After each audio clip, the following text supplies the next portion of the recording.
BJP furious over denial of permission for Prime Minister Narendra Modi's February 24th rally at PA Sangma Stadium in Tura.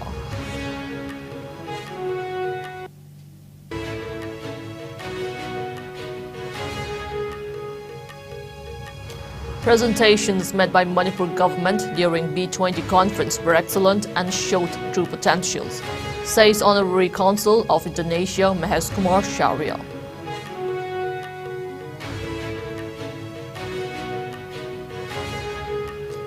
G20 delegates visit various picturesque sites in Imphal city, offer prayers at Sri Sri Govindaji temple. Outgoing Manipur Governor Laganation given warm send-off. Chief Minister N. Bareen says his government remains grateful to Laganation for his guidance.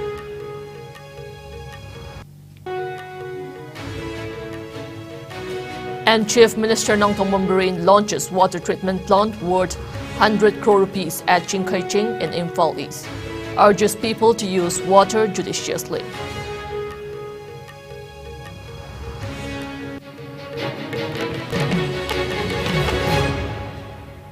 Hello, you're watching IS Primetime English News.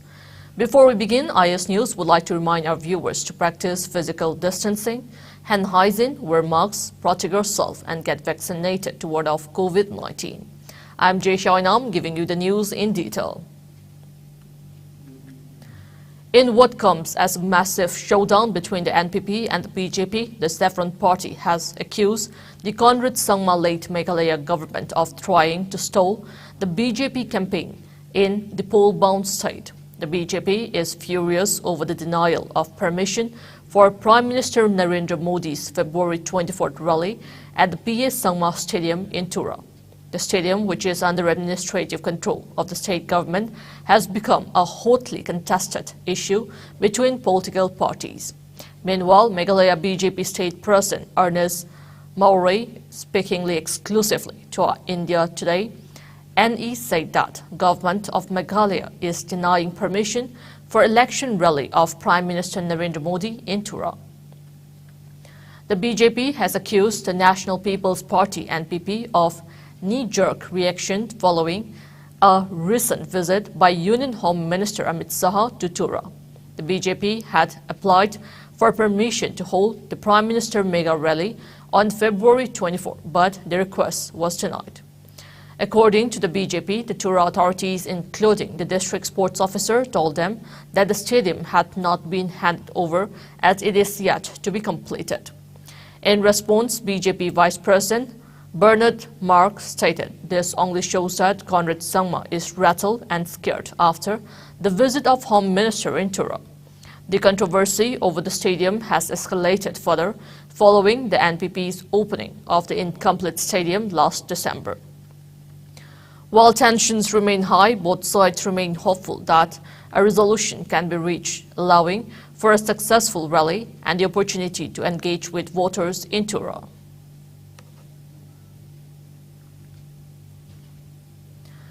Honorary Consul of the Republic of Indonesia, Embassy of the Republic of Indonesia, Kumar Sharia, has lauded the Manipur government for successfully organizing the G20 summit in the state and asserted that it has been an eye-opening experience. He told IS News that it's been a great experience to be at Imphal, Manipur. He said that the presentations made by the Manipur government were excellent and showed the true potentials of the state. He added that they also indicate the efforts of the state government to take Manipur to the next level. He also mentioned that Indonesia held the G20 presidency last year. He expressed delight over India taking over the G20 presidency this year, adding that the country has done a wonderful job. He went on to say that Indonesia and India share 2 millennia of history and cultural relations. He also said that Manipur is the closest point as a land route to Indonesia and pointed out areas where the two countries can contribute to each other's growth, development and welfare. Kumar Sharia further commended the government of India, the Manipur government and the Confederation of Indian Industry (CII) for their efforts and contribution in rewardingly organizing the B20 event at Imphal.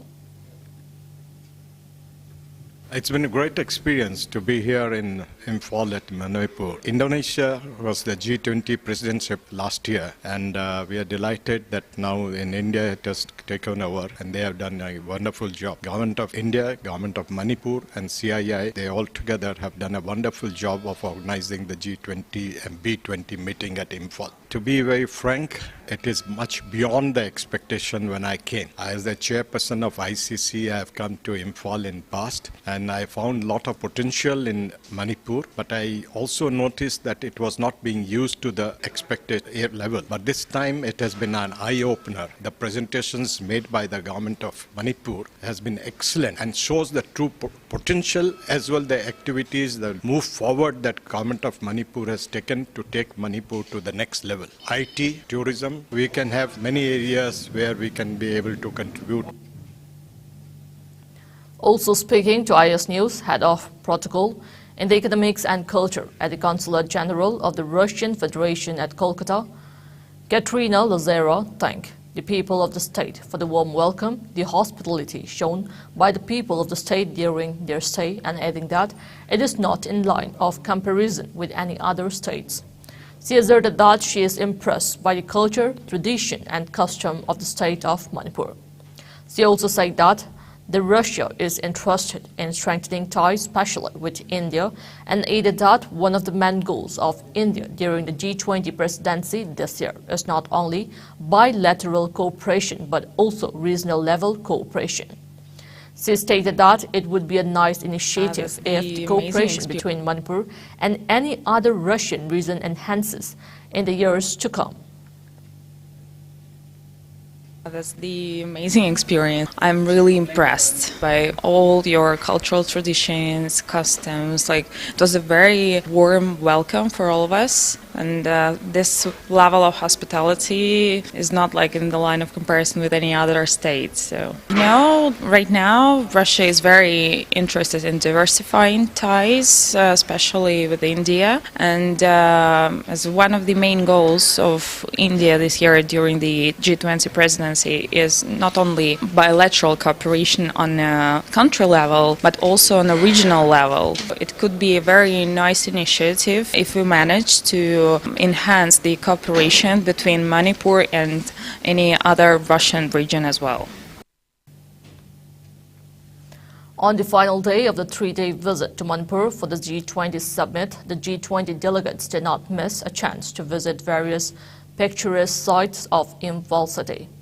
Led by Chief Minister Nangthong Mombarin, the G20 delegates prior to their departure for Delhi visited the historical landmark of Manipur, the Sri Sri Govindaji temple at Imphal.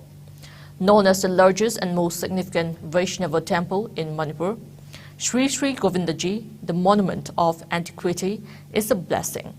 The visiting delegates offered prayers to Govindaji, the incarnation of Lord Krishna, during the visit. Later, the delegates also visited the historical Kangla fort, where they had the opportunity to learn about the rich history of the state.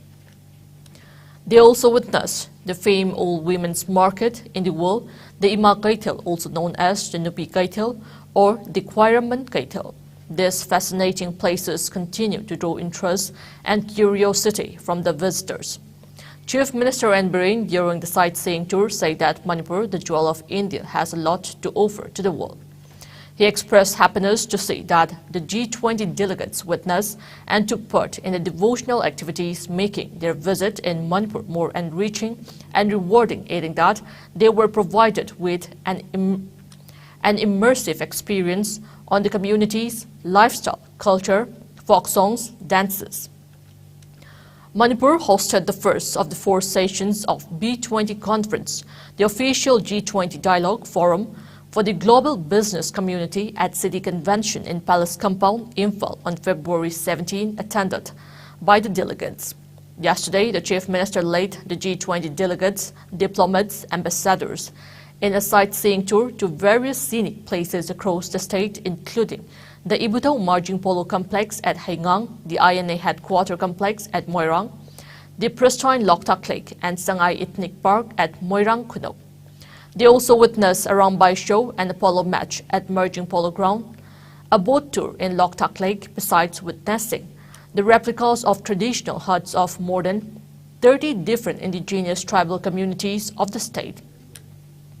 As many as 117 delegates from 23 nations representing Australia, Argentina, Bangladesh, Bhutan, Chad, Canada, China, France, Greece, Iceland, Japan, Nepal, Russia, Seychelles, Singapore, South Africa, Switzerland, Tunisia, Uganda, United States and United Kingdom were on a 3-day visit to the state to attend the G20 summit.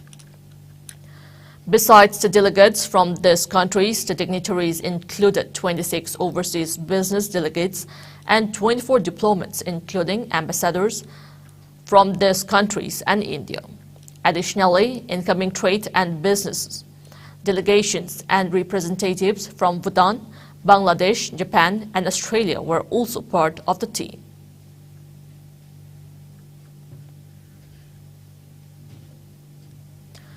Outgoing Governor Laganation was today accorded a farewell at Raj Bhavan in Imphal. Chief Minister N. Bireen also attended the program. On the occasion, Bireen said that the state government remains grateful to Laganation for his guidance and will remain inspired by his passion and commitment in serving the people of the state. Bireen also extended best wishes to Laganation for a progressive and fruitful tenure ahead as the new governor of Nagaland. Chief Minister N. Bireen also presented a traditional show and memento to the outgoing governor as an acknowledgement for his efforts and contributions for the welfare of the people and the state as a whole. PHED Minister El Susindro and many officials were present during the farewell program. The people of the state also extended him the best wishes for his future. Laganation was appointed as the 19th governor of Nagaland by President Draupadi Murmu on February 12. He also served as the 17th governor of Manipur from August 27, 2021 and also served additionally as governor of West Bengal from July 18, 2022 to November 17, 2022. Prior to serving as governor, Laganation was the senior leader of Tamil Nadu Bharatiya Janata Party.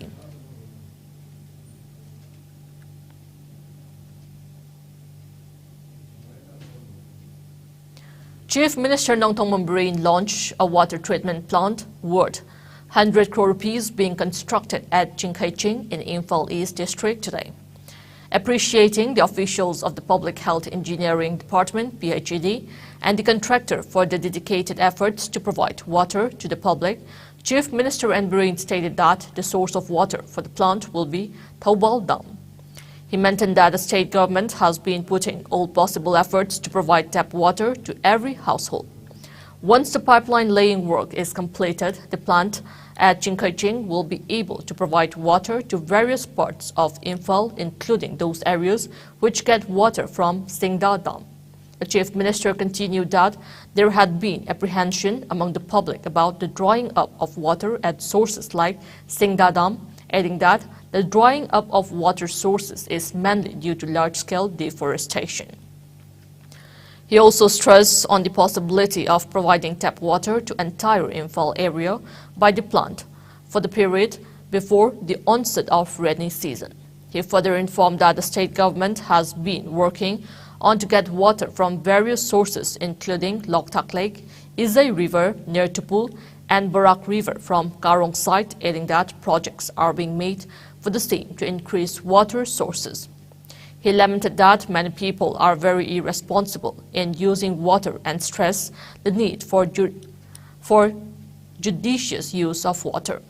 The water treatment plant launched today will have a capacity of 45 megaliters per day.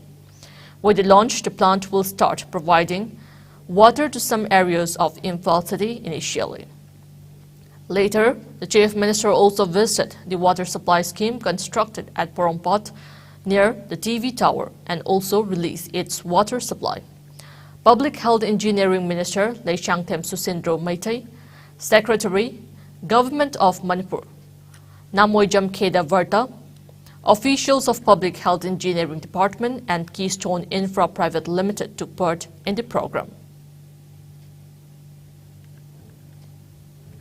water source ye koi mafam ani hum dagi long no honari e koi loktak tagi ising si pipe na pukhal akana Imphal gi swai gi area ga sugum area amada tong na thamaga hayeng madugi any drakar la pakana madugi ising duna mu yen da ya na gi loktak tagi ising sing khat pama number 1 da dagi number 2 da koi gi barak river gi se lebe isai river ai na koi gi tupul gi manakta le river sigi ising asigi tudel sima koi power na inkhalaga ching dagi dorkanda singdarom da tharak na bagi storage song na bagi source oil na bagi ama na barak karong site gi akoi tunnel hulaga samabungi area da gi ising poraga hari ba option ani hum se source yaudre de koi hayeng population hengala ibisiga madugi ising lohum du thamok di yaro jamina hari ba hum se koi project kan semi engineer sing dorkanda hai ba hum se hari ba pot punumok se u loiter di yaro ko rain water de koi khara reserve ta hogani rain water harvesting ge koi phajani yung khudimok da hape aduna amani khwai gi maru oi de koi forest reserve protect hobusi. Manipur Art and Culture Commissioner M. Joy emphasized the importance of organizing art exhibition regularly, saying it benefits the budding artists and art enthusiasts. He was speaking on the sidelines of an art exhibition at iArt Gallery at Thangwaipan Lorongpure Laikai in Imphal today. The artworks done by artist Mungsatabam Samson over 1995 till date were displayed at the exhibition. In all 75 paintings and sculptures by Mungsatabam Samson were exposed to the visitors. M. Joy highlighted the activities and schemes initiated by the state government for the welfare of the artists and also mentioned about the Chief Minister, Gi Artist Singgi Tengbang, which provides fund and pensions to the artists. He reiterated that organizing art exhibition regularly can exhibit artists' creativities to the people. He further urged the people to extend support and encouragement to the artists in their works and future endeavors. Mungsatabam Samson of State Kala Academy and a host of artists were present at the exhibition.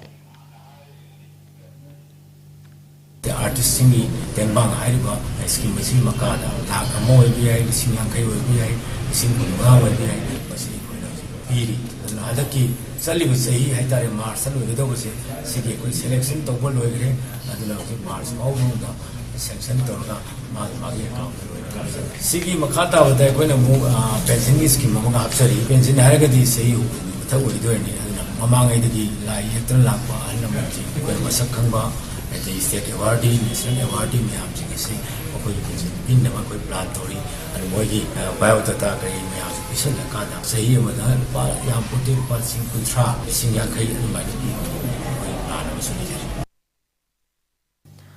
A mass tree plantation drive was carried out in and around Nongdam, Iputau, Sanglen, and Waka today.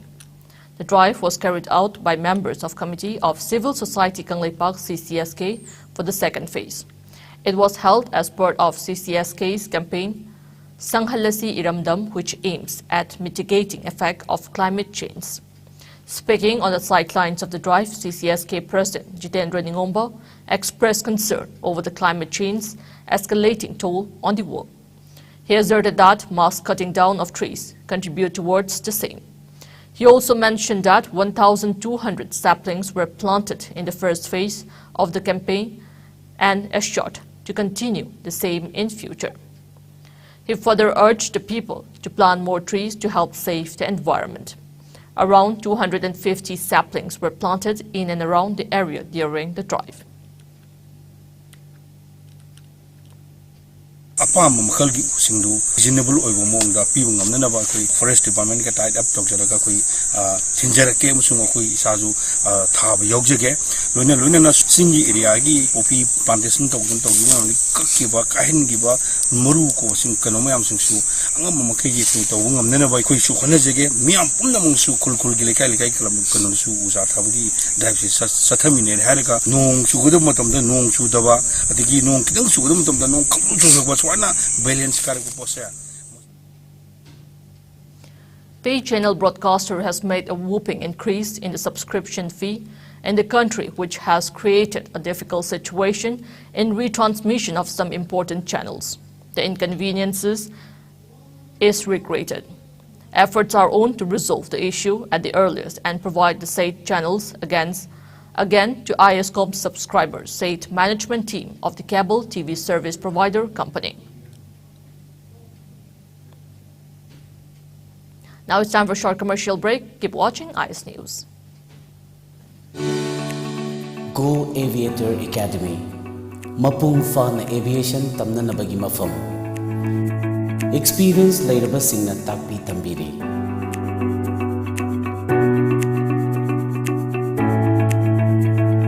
Lengsin Bilaksi, Aikoi Punna Taminarasi. Cabin crew amadi ground staff ki manglanbu Mapung Fahana Nabagidamak Sem Saraba Coursing.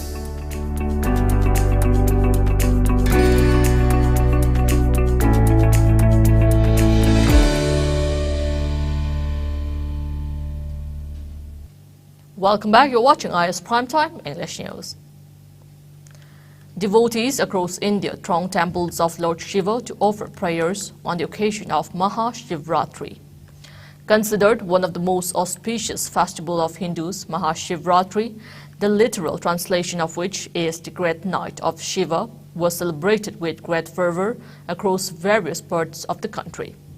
President Draupadi Murmu joined the Isha Mahashivratri festival as the guest of honor at Isha Yoga Center in Coimbatore. President Draupadi Murmu was the Isha's guest of honor for its annual night-long cultural extravaganza at the Isha Yoga Center. Addressing the Isha Mahashivratri celebrations, President Murmu said she feels specially blessed today to be here on the holy occasion of Mahashivratri in the presence of Adi Yogi. Other than the President, Tamil Nadu Governor R.N. Ravi and Tamil Nadu Minister Thiru Mano Thangraj were also present at the occasion. In Uttar Pradesh, a large number of people are reaching Kashi Vishwanath Temple in Varanasi to offer prayers. Devotees are also taking holy dip in the Ganges. In Prayagraj, devotees are taking holy dip at Sangam. In the national capital, temples have been decorated and people started offering prayers since early morning. Long queues of devotees are being witnessed at most of the Lord Shiva temples in Delhi.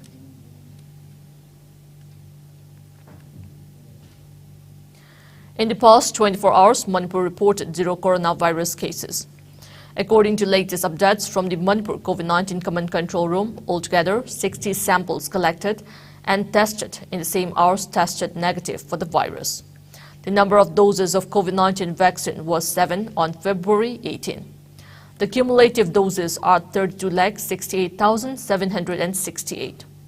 The COVID positive tally remains at 1,39,924, while the death toll remains static at 2,149.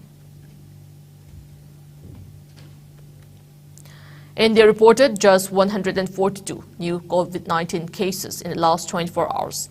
The new infections took the country's total caseload to over 4.46 crore, while active coronavirus caseload has increased to 1,899.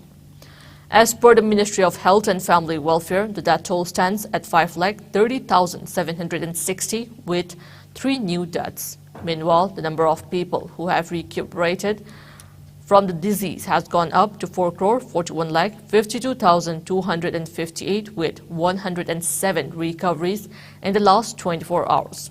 The country's recovery rate stands at 98.81%. Over 220.63 crore vaccine doses have been administered so far under the nationwide vaccination drive.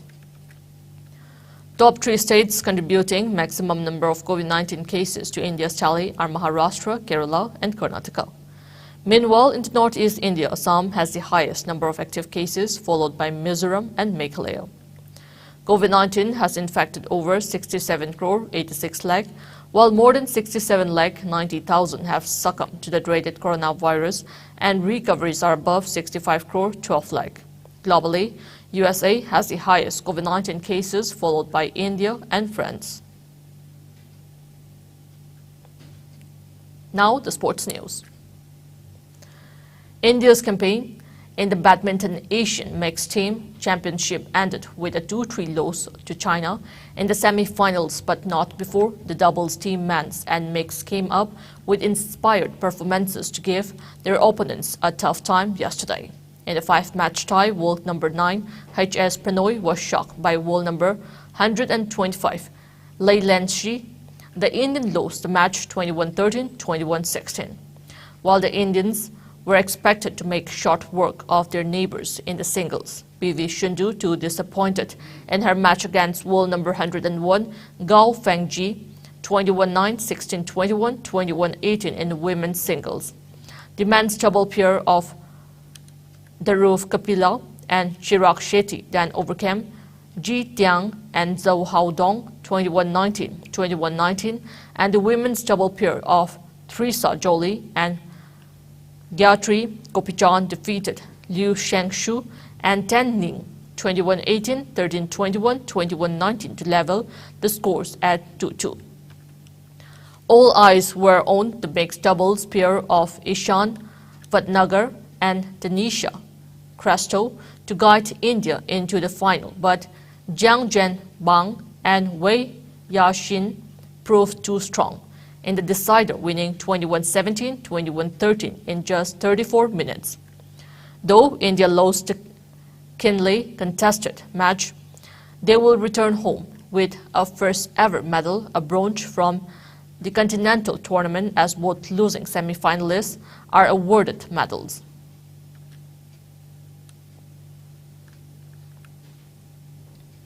In cricket, a career best spell by Ravindra Jadeja has led India to win the second test of the Border Gavaskar Trophy against Australia in New Delhi. The hosts have now taken a 2-0 lead in the 4-match series, beating the visitors by 6 wickets in the second test in the 4-match series of the trophy at Arun Jaitley Stadium today. India scored 118 runs. This is the second time in a row that India have beaten Australia in a test match within 3 days. With the win, India have retained the trophy. India all-rounder Ravindra Jadeja took 10 wickets in the match. He was declared man of the match. Australia was all out for 113 runs in their second innings, setting India a victory target of 115. For India spinner, Ravindra Jadeja took his career's best and devastated Australia. Between Jadeja and Ravichandran Ashwin, the spinners shared the 10 wickets, putting Australia on a sticky wicket. Australia suffered another embarrassing collapse, losing 9 wickets for 52 runs too. With this, there is little hope that it had of a rare victory of Indian soil. Before we end, let's take a look at the headlines once again.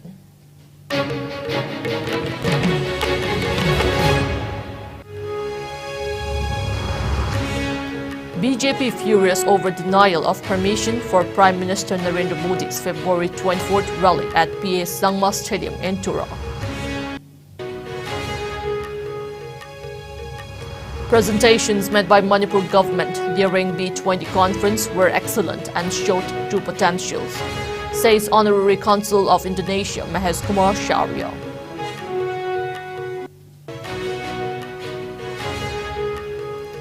G20 delegates visit various picturesque sites in Imphal city, offer prayers at Sri Sri Govindaji Temple.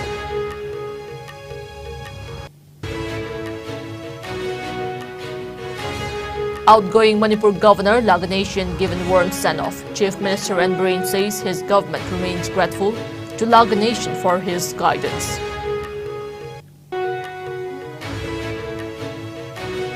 And Chief Minister Nongthong Biren launches water treatment plant worth 100 crore rupees at Jinkaiching in Imphal East, urges people to use water judiciously.